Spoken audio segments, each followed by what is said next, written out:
नमस्कार दोस्तों, स्वागत है आप सभी का लक्ष्य परिवार की इस ऑनलाइन प्लेटफॉर्म पर। मेरे प्यारे दोस्तों, आज हम बात करने वाले हैं मेंसुरेशन के आखिरी पॉइंट यानी चतुर्भुज के बारे में। इससे पहले हम लोग आयत और वर्ग, वृत्त और त्रिभुज, चार बातें हम लोग कर चुके हैं। आज हम चतुर्भुज की बात करेंगे।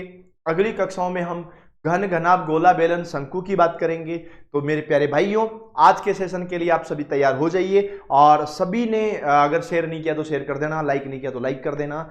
और आप मुझे बताना कि ये कक्षा आपके वहां तक, जहां से आप देख रहे हो, आपके वहां तक कब पहुंची, कितने बजे पहुंची, और आप इस कक्षा को कब देख रहे हैं, कहां से देख रहे हैं, मुझे पूरा बताना। और हम आज के सेशन को शुरू कर ही रहे हैं। सबसे पहले हम लोग जो बात करेंगे ना, वो इसके क्वेश्चन से पहले हम लोग थ्योरी की बात करेंगे। इनकी थ्योरी के साथ साथ में हम इनके फॉर्मूले की बात करेंगे। उसके बाद में हम लोग आगे बढ़ेंगे, क्योंकि याद रखना, एग्जाम का बदलता हुआ पैटर्न हमें ये बताता है कि इस बार आप लोगों को थ्योरी जरूर पढ़नी पड़ेगी, क्योंकि बिना थ्योरी के इस बार काम चलेगा नहीं। मैं सभी को बताना चाहूंगा कि जो चीज हम ऑफलाइन के अंदर पढ़ते हैं, ऑफलाइन बैच के अंदर जो लाइव पढ़ते हैं ना, वो अगर आपको भी चाहिए तो आप मात्र 499 रुपए में लक्ष्य क्लासेस के मोबाइल एप्लीकेशन से ले सकते हो पूरा का पूरा मैथ्स का कोर्स। अगर किसी मेरे प्यारे भाई के पास 499 भी नहीं है, वो ये चाहता है कि सर और भी कम में मिल जाए, तो मैं उसको बस इतना सा कहना चाहूंगा कि एक प्यारा सा कॉल कर देना हमारी टीम को 6376491126 पर। आपकी पूरी मदद की जाएगी। और मेरे प्यारे भाइयों, पूरे के पूरे नोट्स, अगर आप मैथ्स यहां से पढ़ रहे हैं तो आप एक किताब के माध्यम से बहुत अच्छी प्रैक्टिस कर सकते हैं। मॉडल पेपर आप लोगों के लिए अवेलेबल हैं, सब चीजें हैं। तो हम आज के सेशन को शुरू कर रहे हैं।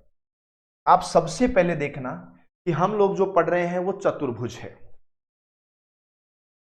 हम लोग जो पढ़ रहे हैं ना, वो मेरे भाइयों चतुर्भुज है। चतुर्भुज वो होता है जहां चार भुजाएं होती है। याद रखना भाइयों, चार भुजाओं से घिरी हुई, चार भुजाओं से घिरी हुई, चार भुजाओं से घिरी हुई जो बंद आकृति होती है, चार भुजाओं से घिरी हुई जो बंद आकृति होती है ना, उसको हम लोग चतुर्भुज बोलते हैं। अब देखो, चतुर्भुज में क्या क्या चीजें होती हैं, कितने प्रकार के होते हैं। एक नाम में बोलूंगा यहां पर सम चतुर्भुज। पहले हम लोग सम चतुर्भुज की बात कर लेते हैं, बाद में हम आगे बढ़ेंगे तो समांतर चतुर्भुज की बात करेंगे, उसके बाद में और आगे बढ़ेंगे तो समलंब चतुर्भुज की बात करेंगे। तो पहले हम लोग सम चतुर्भुज की बात करते हैं। सम चतुर्भुज क्या होता है मेरे भाइयों, याद रखना, ये वर्ग का बिगड़ा हुआ रूप होता है। वर्ग का बिगड़ा हुआ रूप, ये वर्ग का बिगड़ा हुआ रूप होता है। जब आप किसी वर्ग को बिगाड़ देते हो तो वो चतुर्भुज और सम चतुर्भुज ही बनता है। आप इसको ये भी कह सकते हो, कभी कभी परीक्षा के अंदर ये पतंग नाम से भी आ जाता है। पतंग बोले तो काइट, ये पतंग के नाम से भी आ जाता है। पतंग के जैसा का जैसा ही होता है, ये आपको ध्यान रखना है। अब यहां से आप लोगों को एक छोटी सी बात और ध्यान रखनी है। कुछ बेसिक चीजें आपको हमेशा याद रखनी है। ये चतुर्भुज अगर आप देखोगे तो दिखने में कैसा दिखता है, किसके जैसा दिखता है, तो ये भी मैं आप लोगों को बता देता हूं। ये चतुर्भुज दिखने में ऐसा दिखता है, ये चतुर्भुज ऐसे दिखेगा आप लोगों को। और इसकी क्या क्या खासियत है, क्योंकि जो एग्जाम के अंदर क्वेश्चन आएगा वो तो इसी से ही आएगा। यहां मैंने एक लाइन बनाई, इसको विकर्ण बोलते हैं बेटा। डायगोनल होता है, ये विकर्ण होता है, याद रखेंगे।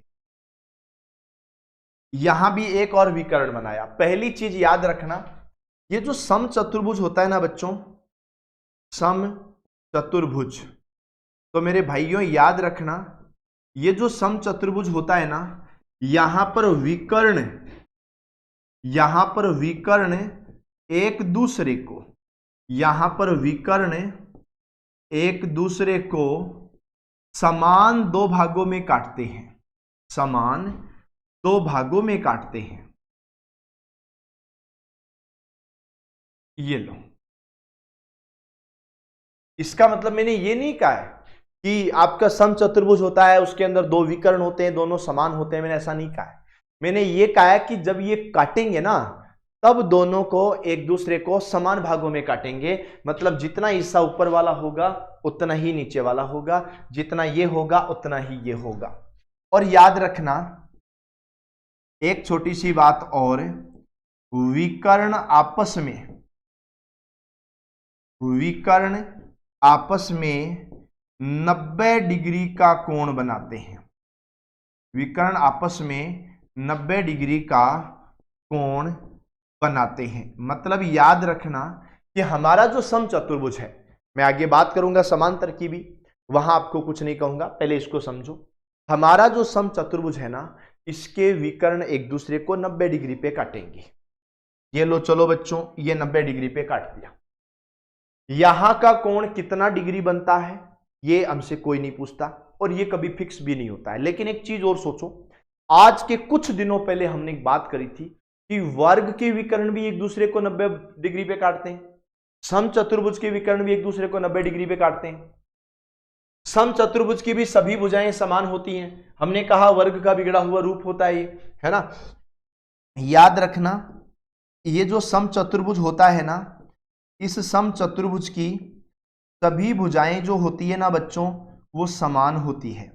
सभी भुजाएं समान होती हैं। तो एक बार और याद रखना, वर्ग भी एक समचतुर्भुज भी ही होता है। वर्ग भी एक समचतुर्भुज ही होता है।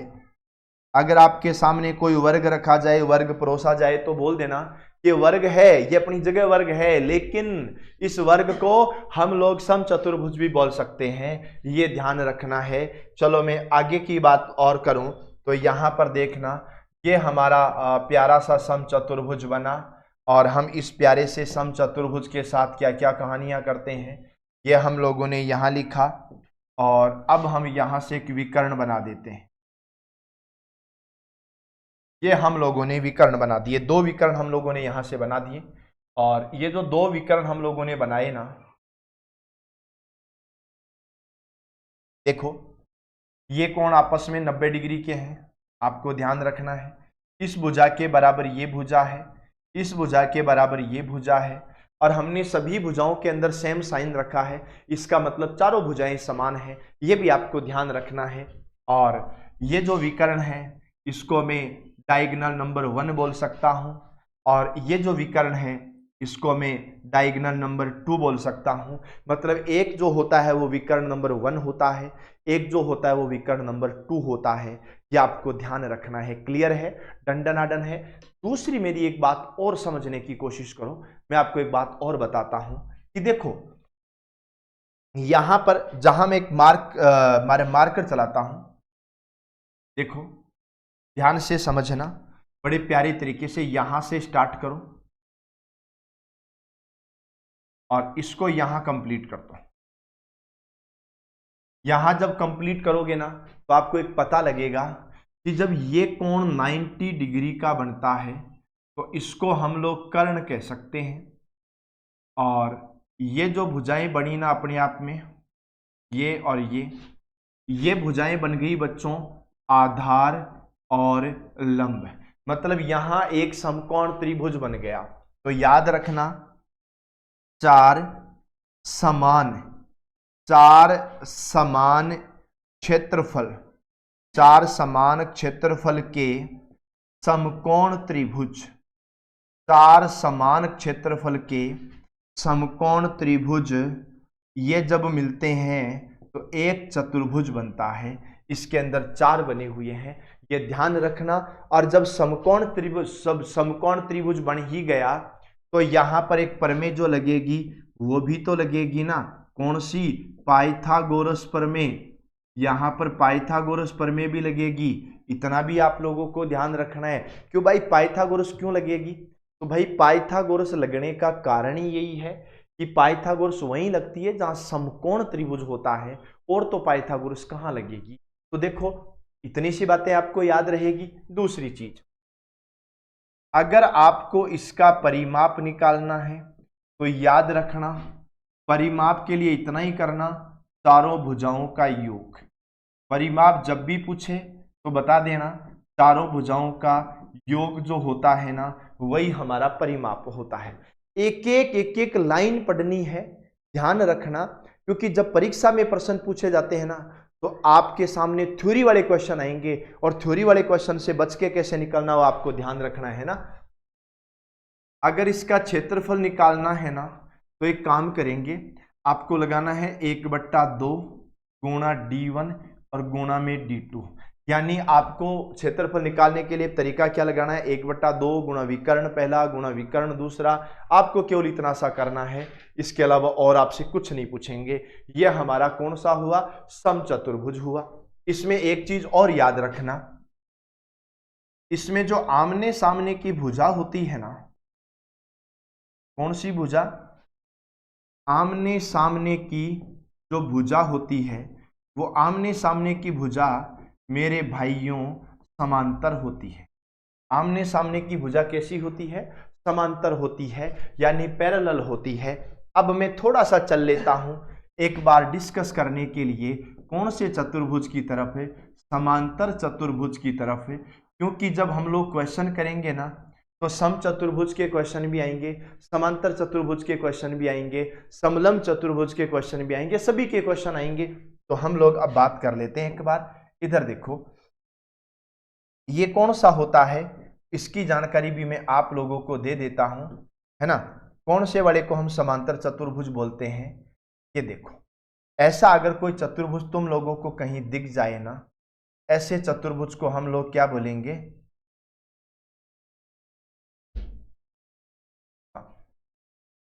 वाह नाइस, है ना। ऐसा कोई चतुर्भुज तुमको कहीं दिख जाए, ऐसे चतुर्भुज को हम बोलेंगे समांतर चतुर्भुज। अब देखो मेरे भाइयों, ध्यान से समझना, ये दोनों भुजाएं समान रहेगी, ये दोनों भुजाएं समान रहेगी। हम लोगों ने समचतुर्भुज के अंदर क्या बात की थी कि सभी भुजाएं समान होती हैं, और यहां क्या बात कर रहे हैं, आमने सामने की भुजा समान होती है और समांतर होती है। इतना सा आप लोगों को ध्यान रखना है। आमने सामने की भुजा समान और समांतर होगी, तो मेरी बात को सबसे पहले समझें। देखो इसमें इतना सा याद रखना, आमने सामने की भुजा, आमने सामने की भुजा समान व समांतर होती है। आमने सामने की भुजा कैसी होती है, तो हमने कहा सर ये तो समान और समांतर होती है, ठीक है। दूसरी चीज, इसको हम लोग ऐसा कह सकते हैं कि ये एक आयत का बिगड़ा हुआ रूप होता है। ये एक आयत का बिगड़ा हुआ रूप होता है। मतलब एक चीज बताओ, मैं आपको एक छोटी सी चीज कहूं, अगर ये कोण ऐसे न हो, ये कोण अगर इतना बड़ा न होता, ये एकदम सीधा कोण बनता, तो ये मैं इसको ऐसे कर देता ना, ऐसे कर देता तो ये ऐसे पहुंच जाता, तो ये तो आयत हो जाता ना। तो ये एक्चुअल में आयत ही है, पर ये आयत का बिगड़ा हुआ रूप होता है। मतलब तुम ये कह सकते हो कि आयत एक समांतर चतुर्भुज होता है। क्या होता है, आयत, आयत एक समांतर चतुर्भुज होता है। आयत एक समांतर चतुर्भुज होता है, ये लो, ठीक है। दूसरी चीज और याद रखेंगे, ये थ्योरी वाले क्वेश्चन, जब से आलोक राज जी ने कहा है कि परीक्षाओं का पैटर्न बदल गया है, तो जब से परीक्षाओं का पैटर्न बदला है ना, तब से ऐसे क्वेश्चन के ऊपर आपको ध्यान देना है। जितना फॉर्मूला पढ़ते हो, जितना क्वेश्चन पढ़ते हो, उतना थ्योरी भी पढ़िएगा, तब जाकर के तो मामला सेट होइएगा, है ना। ये देखो यहां पर भी क्या होता है बच्चों, यहां पर भी विकर्ण बनते हैं और दो विकर्ण बनते हैं, ठीक है। अब मैं ये नहीं कह रहा कि दोनों विकर्ण बराबर होते हैं, पर मैं इतना जरूर कह रहा हूं कि विकर्ण एक दूसरे को बराबर भागों में काटते हैं। विकर्ण एक दूसरे को, विकर्ण एक दूसरे को समान भागों में काटेंगे, एक दूसरे को समान भागों में काटते हैं। ये आपको ध्यान रखना है। और दूसरी एक चीज और याद रखना कि यहां बनेगा एक थीटा एक्स, यहां बनेगा थीटा वाई, दो कोण बनते हैं। तो याद रखना, विकर्ण का जो कटान बिंदु होता है, विकर्ण का जो कोण होता है, विकर्ण का जो कोण होता है ना, वो जो थीटा होता है वो हमेशा बड़ा होगा 0 डिग्री से। ये जब कोण बनाते हैं आपस में काटते हैं ना, तो जो एंगल बनता है, थीटा बनता है ना, वो हमेशा 0 डिग्री से बड़ा बनता है, लेकिन हमेशा छोटा भी बनता है 180 डिग्री, है ना। तो विकर्ण कोण बनता है। विकर्ण कोण कैसा बनता है? तो याद रखना, जो थीटा है ना, एंगल को थीटा बोलेंगे, जो थीटा है ना, यह हमेशा बड़ा होता है 0 से और हमेशा छोटा होता है 180 डिग्री से। इतना सा आपको याद रखना है और कोई बातें याद नहीं रखनी है ना। अब मैं आपको इसके फॉर्मूले बता देता हूं। यह हमारा चतुर्भुज है और इसी की एक कॉपी और कर लेते हैं, क्योंकि यहां दो चतुर्भुज के हिसाब से समझना पड़ेगा। और इसको थोड़ा सा हम चतुर्भुजेज को छोटा कर लेते हैं। हमारे चतुर्भुजेज हैं, इनको हम छोटा करेंगे। और एक लाइन हमने ये बना दी, एक लाइन हमने ये बना दी, एक लाइन हमने ये बना दी और एक हमने ये बना दी। जब आपके कभी परीक्षा के अंदर ये क्वेश्चन आएगा ना बच्चों, तो ये क्वेश्चन के अंदर ऐसे ऐसे बने हुए आएंगे। ये भुजा दो टुकड़ों में भी आ सकती है, अकेली भी आ सकती है ना। तो ऐसे भी आ सकता है, ऐसे भी आ सकता है। आप इसको बोलेंगे बच्चों डायगोनल नंबर 1 और इसको बोलेंगे बच्चों डायगोनल नंबर 2। यहां इसको बोलेंगे हम लोग डायगोनल नंबर 1 और इन दोनों को बोलेंगे हम लोग डायगोनल नंबर 2। दोनों को जोड़ोगे, एक टुकड़ा यहां है, एक टुकड़ा यहां है, आप दोनों टुकड़ों को जोड़ोगे तब जाकर के आपका डायगोनल बनेगा, तब जाकर के आपका विकर्ण बनेगा। इतना आप लोगों को ध्यान रखना है। क्लियर है ना? ये बातें याद रखना और छोटी छोटी चीजों के ऊपर आपको ध्यान रखना है, ठीक है ना। हाँ, तो अब हम लोग आगे चलें। देखो नेक्स्ट की अगर हम बात करें तो यहां पर हम सीधा चलते हैं इनके फॉर्मूले पर। अगर हम क्षेत्रफल, देखो अगर हम इसके परिमाप की बात करें ना, तो परिमाप में तो आपको बिल्कुल भी नहीं सोचना है। परिमाप में तो सीधा तरीका लगाना है कि चारों भुजाओं का योग करो। परिमाप में क्या करोगे? चारों भुजाओं का योग करोगे। तो चारों भुजाओं का योग आप लोगों को करना है। और परिमाप के अलावा अगर हम लोग बच्चों इनके क्षेत्रफल की तरफ जाते हैं ना, तो क्षेत्रफल की तरफ जाओगे तो क्या करना है? 1/2 गुणा डायगोनल 1 इंटू डायगोनल 2, बस इतना ही काम करना है, इसके अलावा कुछ नहीं करना। और आपसे यह क्वेश्चन पूछे नहीं जाएंगे। और उसके बाद में जो एक और आता है, वो आता है समलंब चतुर्भुज। कौन सा बच्चों? समलंब चतुर्भुज आता है, समलंब चतुर्भुज। ये हमारा हो गया बच्चों समलंब चतुर्भुज, ठीक है।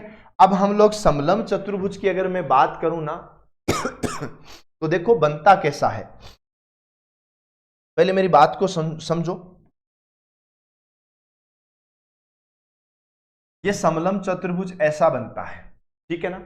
यहां पर इसको बोलते हैं बच्चों ए, बी, सी और डी। ये दो, देखो ये दो भुजाएं होती है ना, ये दो भुजाएं, ये दो भुजाएं तो समांतर होती हैं। दो भुजाएं कैसी होती हैं? समांतर। अब समांतर में से स और मैं ले लिया, इसलिए सम बोल दिया इसको। और ये तीसरी भुजा बनाती है समांतर भुजाओं पे 90 डिग्री का कोण। दो भुजाएं तो समांतर होती है और एक भुजा जो होती है ना, वो समांतर भुजाओं पे 90 डिग्री का एंगल बनाती है। एक भुजा होती है ना, उसका ध्यान रखना, वो भुजा समांतर भुजाओं पर, कहां पर? समांतर भुजाओं पर, समांतर भुजाओं पर 90 डिग्री का कोण बनाएगी, 90 डिग्री का कोण बनाएगी। और 90 डिग्री का कोण जब बनाया तो हमने इसको लंब बोल दिया। 90 डिग्री का कोण बना है इसलिए हमने इसको समलंब बोला है। इसके अलावा लंब शब्द बोलने का हमें यहाँ कोई मतलब नहीं था। याद रखो इसका जब परिमाप आप लोग, जहां एक चीज और याद रखना, एक विकर्ण यहां बना, एक विकर्ण यहां बना। हम लोगों ने पिछले दोनों के अंदर बात की थी कि इनके विकर्ण एक दूसरे को बराबर दो भागों में काटते हैं। यानी यहां याद रखना विकर्ण समान भागों में, विकर्ण समान भागों में, समान भागों में नहीं काटते हैं। ये एकमात्र ऐसा चतुर्भुज है जहां के विकर्ण है ना वो एक दूसरे को समान भागों में नहीं काटते हैं। इतना आप लोगों को ध्यान रखना है। औरों के सभी के विकर्ण है ना, सभी का मतलब यूं समझो कि हम लोगों ने सम और समांतर दो बात पढ़ी। दोनों के विकर्ण एक दूसरे को बराबर भागों में काटते हैं, पर इसके विकर्ण एक दूसरे को बराबर भागों में नहीं काटते हैं। ये आप लोगों को याद रखना है। अगर तुम लोगों को कोई पूछे कि परिमाप बताओ, तो परिमाप में याद रखना चारों भुजाओं का योग करना है। परिमाप में क्या करोगे? चारों भुजाओं का योग आप करोगे। और इसका क्षेत्रफल अगर आप लोग निकालते हो ना बच्चों, तो क्षेत्रफल निकालने का भी एक तरीका आपको मैं बताता हूं। याद रखना 1/2 गुणा समांतर भुजाओं का योग, समांतर भुजाओं का योग गुणा उनके बीच की दूरी, उनके बीच की सीधी दूरी, उनके बीच की सीधी दूरी। इतना सा आप लोगों को याद रखना है। ये दो समांतर भुजाएं हैं और ये इनके बीच की सीधी दूरी है। तो हमने सम चतुर्भुज को पढ़ा, हमने समांतर चतुर्भुज को पढ़ा, और अब हम लोग समलंब चतुर्भुज को पढ़े हैं। अब हम लोग केवल और केवल इनके क्वेश्चन करेंगे। हम लोग सीधा चलते हैं इनके क्वेश्चन की तरफ। देखो क्वेश्चन में क्या कहता है, ये पहला ही क्वेश्चन आ गया, एक सम चतुर्भुज। तो तुम्हारे दिमाग में आना चाहिए हम उसकी बात कर रहे हैं जिसकी सभी भुजाएं समान होती हैं, हम वो बात कर रहे हैं। एक विकर्ण 12 सेंटीमीटर है, इसका क्षेत्रफल 30 सेंटीमीटर है, तो सम चतुर्भुज की प्रत्येक भुजा कितनी है? यार ये अपन को पता है क्या कहना चाहता है, ये अपन को ऐसा कहना चाहता है एक सम चतुर्भुज का विकर्ण 12 सेंटीमीटर है। चलो एक काम करते हैं बच्चों, ये लो इतना सा याद रखो। हम लोगों ने क्या तरीका लगाया, हमने कहा एक विकर्ण 12 है, तो एक काम करो बच्चों, ये डायगोनल 1 मान लो, डायगोनल 1 को 12 मान लो, ठीक है, मान लिया। क्षेत्रफल 30 है, तो मैं एक काम करता हूं, डायगोनल 2 है ना, उसको डायगोनल 2 ही रहने देता हूं, उसको मानता कुछ भी नहीं हूं। प्रत्येक भुजा पूछी है, ये वाली भुजा पूछी है। एक काम कीजिएगा, 1/2 गुणा डायगोनल 1, फॉर्मूला क्या हमारा फॉर्मूला है डायगोनल 1 इंटू डायगोनल 2। तो हम क्या लगाएंगे, 1/2 गुणा डायगोनल 1 कितना है 12, और गुणा डायगोनल 2 ये हो गया, और बराबर क्षेत्रफल 30 हो गया। इतना ठीक है। देखो 2 का भाग 12 में 6 बार, और डायगोनल 2 की वैल्यू निकालनी है, तो 6 का भाग 30 में 5 बार। ये लो, ये हो गया 5, और ये आ गया बच्चों 5। डायगोनल 2 का मान आ गया 5। अब एक काम कीजिएगा, अगर मैं यहां बनाता हूं, ये पूरा 12 है, तो ये 6 हो जाएगा। ये पूरा का पूरा है ना, ये पूरा का पूरा 5 है, तो ये 2.5 हो जाएगा। अब मेरी बात को समझो, मैं एक तरीका बताता हूं। क्या हम लोगों ने समकोण त्रिभुज पढ़ते समय 12, 5 और 13 पढ़ा था? आप कहोगे यस सर, ये तो पाइथागोरस की संख्याएं हैं ना, पाइथागोरस की वैल्यू है ये तो 12, 5 और 13। तो बिल्कुल सही है बेटा, ये तो पाइथागोरस की वैल्यू है 12, 5 और 13। लेकिन ये 12 वाला तो बन गया 6, 5 वाला बन गया 2.5, तो 13 वाला भी तो आधा बनेगा ना, 6.5 बनेगा। तो ये प्रत्येक भुजा 6.5 हो गई। ये लो बच्चों, प्रत्येक भुजा 6.5 सेंटीमीटर हो गई। ऐसे घुमा घुमा के आपसे क्वेश्चन पूछते हैं, आपको बताते रहना, ठीक है। यदि सम चतुर्भुज का एक विकर्ण उसकी भुजा के बराबर हो, तो सम चतुर्भुज के विकर्णों का अनुपात क्या होगा? सम चतुर्भुज का एक विकर्ण उसकी भुजा के बराबर हो। हे प्रभु, मेरी बात को समझो, जब तुम बात ही सम चतुर्भुज की करने लग गए, तो याद रखना, अगर मैं काम करता हूं, ये जो डायगोनल 1 है ना, इस डायगोनल 1 को मैं 2 मान लेता हूं। डायगोनल 1 को कितना मानूंगा? 2। अगर डायगोनल 1 को 2 मानूंगा, तो ये जो भुजा है ना, इस भुजा को भी मुझे 2 मानना पड़ेगा। भुजा को भी कितना मानना पड़ेगा? 2 मानना पड़ेगा। पर एक बात की बात और है, यहां आप जरा ध्यान से देखेंगे, अगर इसको मैं डायगोनल 1 को 2 मानूंगा तो ये ऊपर वाला तो एक ही रहेगा ना। अरे पूरा का पूरा 2 है ना, पूरा का पूरा 2 है, हम इसको 1 मान लेंगे, इसको 1 मान लेंगे, और ये वाली लाइन 2 है, इसका पता कर लेते हैं। चलो इसका पता करते हैं ना, तो क्या होता है, आधार स्क्वायर प्लस लंब स्क्वायर बराबर कर्ण स्क्वायर होता है। आधार का मतलब एक्स स्क्वायर प्लस 1 का स्क्वायर 1 होता है, बराबर कर्ण 2 का स्क्वायर 4 होता है।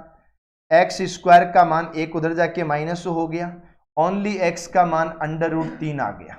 ये लो, अगर इसका मान √3 आ गया बच्चों, तो एक बात सुनो, अब ये √3 है, इसको मैं √3 बोलेगा, अगर इसको √3 बोलेगा तो ये भी नाराज ना हो, इसको भी √3 बोलना पड़ेगा। और ये टोटल कितना हो गया बच्चों, टोटल हो गया 2√3 हो गया। अब हमें बोला कि समचतुर्भुज के विकर्णों का अनुपात बता दो, तो चलो गाइज हम समचतुर्भुज के विकर्णों का अनुपात भी बता देते हैं। एक विकर्ण हमने 2 का माना है, एक विकर्ण हमने 2√3 का माना है, 2 से 2 कैंसिल हो गया है, 1 और √3 है। अब देखो 1 और √3 केवल इसी के अंदर है, सी ऑप्शन है, ये ध्यान रखना है। चलो बच्चों, ये क्वेश्चन क्या कहता है, एक समचतुर्भुज का क्षेत्रफल 256 सेंटीमीटर स्क्वायर है। यदि एक विकर्ण की लंबाई दूसरे विकर्ण की लंबाई की आधी हो तो विकर्णों की लंबाई का योग क्या होगा। अरे कुछ भी पूछे, उससे क्या ही फर्क पड़ता है, तुम तो समचतुर्भुज बना दो बच्चों। और समचतुर्भुज भी ऐसा बनाना, ये वाला, ये समचतुर्भुज बना दिया। मैं अगर डायगोनल 1 को x मानता हूं, तो मैं डायगोनल 2 को 2x मान लूंगा। क्यों मानूंगा, क्योंकि एक विकर्ण की लंबाई दूसरे विकर्ण की आधी है, इस विकर्ण की लंबाई इस वाले विकर्ण की आधी तो है, ठीक है। क्षेत्रफल 256 है, 1/2 गुणा डायगोनल 1 गुणा डायगोनल 2 बराबर 256।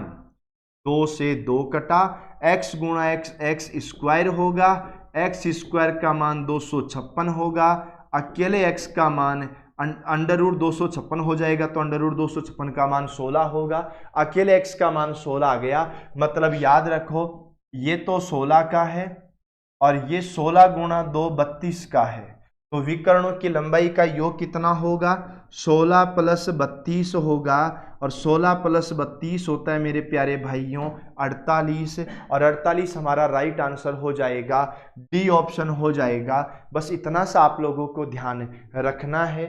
चलो मैं अगले क्वेश्चन में चला, ये क्या कहता है, एक समचतुर्भुज के विकर्णों की लंबाइयां 10 सेंटीमीटर और 24 सेंटीमीटर है, तो परिमाप बताओ।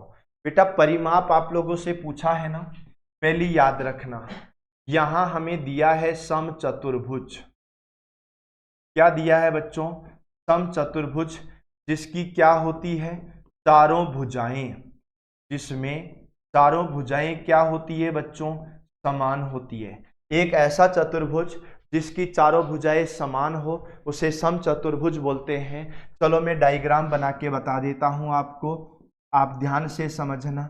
और कोई बालक ये मत कहना कि सर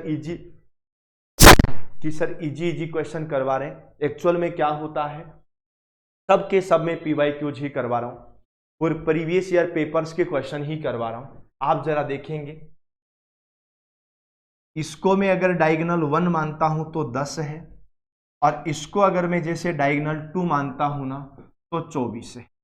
पर एक बात मुझे बताओ, मैं यहां से ये वाली वैल्यू ले लेता हूं, अगर ये पूरा 24 है बच्चों तो ये तो 12 ही हुआ ना, पूरा 24 है तो ऊपर वाला 12 हुआ, और ये पूरा का पूरा 10 है तो ऊपर वाला 5 हुआ। 5 12 के साथ में इधर आएगा, वो 13 होगा, है ना। ये पाइथागोरस की वैल्यू आ जाती है। परिमाप बताओ, तो मेरे भाइयों अगर यहाँ 13 है, यहाँ 13 है, यहाँ 13 है, यहाँ 13 है, तो 13 13 26 26 52 हो गया। ये लो 52 आपका राइट आंसर हो जाएगा, है ना। ये सी ऑप्शन आपका राइट आंसर हो जाएगा। ठीक है, क्लियर है, ये आप लोगों को ध्यान रखना है। बड़ा अच्छा क्वेश्चन था। आगे देखो, एक समांतर चतुर्भुज और त्रिभुज क्षेत्रफल में समान है और एक ही आधार पर स्थित है। यदि समांतर चतुर्भुज की ऊंचाई 2 सेंटीमीटर है तो त्रिभुज की ऊंचाई कितनी है? बेटा याद रखना, मैं आपको फिर बता देता हूं, अगर क्षेत्रफल समान है और ऊंचाई की बात कर रहे हैं तो याद रखो समांतर चतुर्भुज और एक त्रिभुज क्षेत्रफल में समान है, एक ही आधार पर बने हुए हैं। अगर एक ही आधार पर बने हुए हैं ना, तो ऐसा हो सकता है, मेरी बात को समझें, ये हो गया और ये हो गया। अगर क्षेत्रफल समान है तो सीधी सी बात है ऊंचाइयां भी समान होगी। ये 2 सेंटीमीटर है तो ये भी 2 होगा। ठीक है ना। आगे देखिएगा, अब हम लोगों को क्या कहने वाला है, बड़ा शानदार सा क्वेश्चन है। ये बोला एक समचतुर्भुज के विकर्ण 48 मीटर और 14 मीटर हैं, इनकी ऊंचाइयां निम्न में से कौन सी होगी? देखो एक काम कीजिएगा आप लोग, समचतुर्भुज के विकर्ण है 48 मीटर और 14 मीटर और इनकी ऊंचाई निम्न में से कौन सी होगी? तो मैं आपको एक छोटी सी बात बताता हूं, जरा ध्यान से समझो। ये हमारा एक समचतुर्भुज हो गया है और इस समचतुर्भुज में एक ये हो गया और एक ये हो गया, 48 और 14 हो गया। ठीक है ना। अब ये वाला D1 है, ये तो बेटा 48 है और ये D2 है, ये बेटा 14 है। इनकी ऊंचाई निम्न में से कौन सी होगी? इन्होंने क्या, देखो थोड़ा सा एक मिसप्रिंट रहा है इसमें, ऊंचाई ने पूछ के यहाँ क्षेत्रफल पूछा जाएगा और क्षेत्रफल के ऑप्शन अलग होंगे, क्योंकि चतुर्भुज के अंदर कभी ऊंचाई नहीं होती है। सम चतुर्भुज में ऊंचाई नहीं होती है, समांतर चतुर्भुज में ऊंचाई होती है, सम चतुर्भुज में नहीं होगी। ये ध्यान रखना, ये क्वेश्चन सही नहीं है, आपको इतना सा याद रखना है। चलो हम आगे बढ़ेंगे। ये देखो, राइस एक समचतुर्भुज है, ये रहा हमारा राइस एक समचतुर्भुज है। आकृति में दिए गए माप के आधार पर समचतुर्भुज का परिमाप बताओ। बेटा कोई बात नहीं है, इधर देखो, आप सीधा सा तरीका याद रखो, ये 5 है, ये कितना है, केवल 5। यहां तक की वैल्यू 5 है और यहां तक की वैल्यू x + 2 है, यहां तक की वैल्यू 12 है और यहां तक की वैल्यू x + y है। ठीक है। मैं आपको एक बात और बताऊं क्या बच्चों, याद रखो, अगर ये 5 है तो ये भी 5 हो। x का मान आप 3 रखो और 3 + 2 = 5 कर दो। ठीक है। ऊपर वाला 12 है तो नीचे वाला भी 12 है। x का मान पहले से 3 है तो y का मान कितना रखूं कि 12 आ जाए? तो x का मान पहले से 3 है, y का मान हमने 9 रख दिया, जोड़ने पर 12 आ गया। पर बात यह है कि हमसे x और y का मान थोड़ी ना पूछा है। हमसे तो जब ये टीचर भर्ती के अंदर क्वेश्चन पूछा ना, तो हमसे तो ये पूछा है कि भाई साहब हम पहले खुद ही बता रहे हैं कि ये भुजा 5 है, ये भुजा 12 है, तो इसका सोचो ना सोचो, ये तो 13 होगी ना। अगर ये भुजा 13 होगी, क्यों होगी?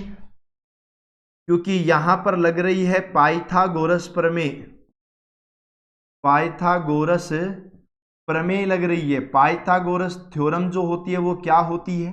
वो होती है आधार का स्क्वायर प्लस लंब का स्क्वायर बराबर होती है बेटा कर्ण का स्क्वायर। ये पाइथागोरस थ्योरम होती है। अब कई कई भाई इस चीज को सोचेंगे कि सर एक बात बताओ, आपने तो कहा था कि चतुर्भुज के विकर्ण एक दूसरे को बराबर 2 भागों में काटते हैं, फिर आपने इसको आधा क्यों नहीं किया? ये 12 था तो आपने 6 क्यों नहीं किया? आपने तो 12 और 5 को सीधा 13 बना दिया। तो भाई मैं आपको बोलूंगा कि यह आपको समझाने के लिए पहले से ही दे रखा है।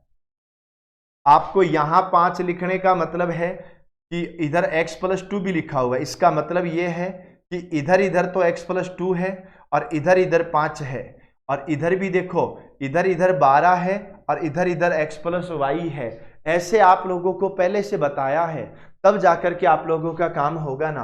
तो मेरी बात सुनो बच्चों, ये भी 13 हो गया, ये 13 हो गया, ये भी 13 है और ये भी 13 है, तो कितना हो गया बच्चों? 52 हो गया है। चलो मैं अगले क्वेश्चन की ओर चलता हूं। ये देखो, मैंने कहा था ना थ्योरी वाले क्वेश्चन हैं, उन थ्योरी वाले क्वेश्चन के ऊपर आप बहुत अच्छे से पढ़ाइयाँ करना, क्योंकि थ्योरी वाले क्वेश्चन तुम्हें परेशान करेंगे। अब तो चलो पैटर्न बदल चुका है, जब पैटर्न नहीं बदला था तब भी तो क्वेश्चन आए हुए हैं ना। अब प्रेजेंट में तो पैटर्न बदल गया, पर जब पैटर्न नहीं बदला था तब भी तो ऐसे क्वेश्चन आए थे। चतुर्भुज की चारों भुजाएं और चारों कोण परस्पर बराबर हो। बेटा याद रखना, पहला नाम वर्ग है। मैं एक काम करता हूं जी, यहां वर्ग का डायग्राम बना देता हूं। ये हमारे वर्ग का डायग्राम हो गया। यहां सम चतुर्भुज है तो मैं एक आयत भी है तो मैं यहां आयत बना देता हूं, और एक सम चतुर्भुज है, एक समांतर चतुर्भुज है। ये सम चतुर्भुज मान लीजिएगा और ये समांतर चतुर्भुज मान लीजिएगा, है ना। ये देखो यहां देखो चारों कोणों को मिलाते हुए दो विकर्ण बनेंगे। इन्होंने क्या कहा, चारों भुजाएं। बेटा ये चारों भुजाएं समान है और ये जरूरी है, इन दोनों डायग्राम के अंदर जरूरी है कि चारों भुजाएं समान हो। एक वर्ग है, एक सम चतुर्भुज है। इनमें वैसे थ्योरेटिकल देखें तो भी बहुत ज्यादा जरूरी है कि चारों भुजाएं समान होनी चाहिए। ये जो आयत है, ये दो भुजा और ये दो भुजा समान होनी चाहिए, क्योंकि इसमें आमने सामने की भुजा समान हो ये जरूरी है, पर ये जरूरी नहीं है कि चारों भुजा समान हो। और इसके अंदर भी जरूरी नहीं है कि चारों भुजा समान हो, ये समान होनी चाहिए और ये समान होनी चाहिए, ठीक है ना। इतना सा आप लोगों को ध्यान रखना है और ये हो गया। अब मेरी बात को सुनो, चारों भुजा, इन्होंने क्या कहा, चारों भुजाएं और कोण परस्पर समान होने चाहिए। चारों भुजाएं समान होनी चाहिए, चारों कोण समान होने चाहिए, इन दो को तो नहीं कर सकते। अब बात यह है कि चारों कोण, बेटा याद रखना, इसके तो सभी कोण 90 डिग्री के हों ऐसा जरूरी होता है, 90 डिग्री का होना ही पड़ेगा। पर इसके ये तो 90 डिग्री होते हैं, पर ये 90 डिग्री हो ऐसा जरूरी नहीं है। इसको मैं ए बोलूंगा, इसको बी बोलूंगा, और याद रखना एंगल ए और एंगल बी इनको जोड़ूंगा तो 180 आ जाएगा। इसको ए बोलूं और इसको बी बोलूं, एंगल ए और एंगल बी को जोड़ूंगा तो 180 आ जाएगा। पर इंडिविजुअल ए 90 का नहीं है, इंडिविजुअल बी 90 का नहीं है। इसमें आमने सामने के कोण समान होते हैं, पर सभी कोण समान हो ऐसा जरूरी नहीं है। इसका मतलब हमारा सम चतुर्भुज भी नहीं होगा। फिर अपना जो आंसर बचेगा वो कौन बचेगा, वर्ग हमारा आंसर बचेगा। इतना सा आप लोगों को ध्यान रखना है। चलो जी, अच्छा क्वेश्चन था। एक चतुर्भुज के विकर्णों की लंबाई 24 और 18 है। सम चतुर्भुज की प्रत्येक भुजा की लंबाई क्या होगी। अरे बावड़ों, ये तो आपने मतलब जाते जाते ऐसे ही क्वेश्चन दे दिया है ना। एक 24 है, ये अगर पूरा का पूरा 24 है तो इसको मैं 12 बोलूंगा। पूरा का पूरा 18 है बच्चों तो इसको मैं 9 बोलूंगा। अब आपको बिना बोले बिना समझे कुछ एक काम करना है। ये 12 है, ये 9 है, बोलो क्लियर है ना। आपको याद रखना 12 का स्क्वायर 144 होता है, 9 का स्क्वायर 81 होता है, 4 और 1 5, 8 और 4 12 का 2 हासिल 1, 1 और 1 2, 225। ये हो गया बच्चों 12 का स्क्वायर प्लस 9 का स्क्वायर बराबर 15 का स्क्वायर ऐसे होगा, है ना। तो बच्चों ये 15 हो गया। सम चतुर्भुज की प्रत्येक भुजा की लंबाई कितनी है, तो हम सीधा बोल देंगे कि प्रत्येक भुजा की लंबाई 15 हो जाएगी।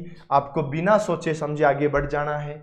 अगले क्वेश्चन की बात करूं तो क्वेश्चन तो हमारे इतने ही थे। मैं आपसे इतना सा कहना चाहूंगा, केवल और केवल 499 रुपये में आप ऑनलाइन कोर्स प्राप्त कर सकते हैं। साथ ही साथ एक बाहर बुक है वो लेके आना है ना।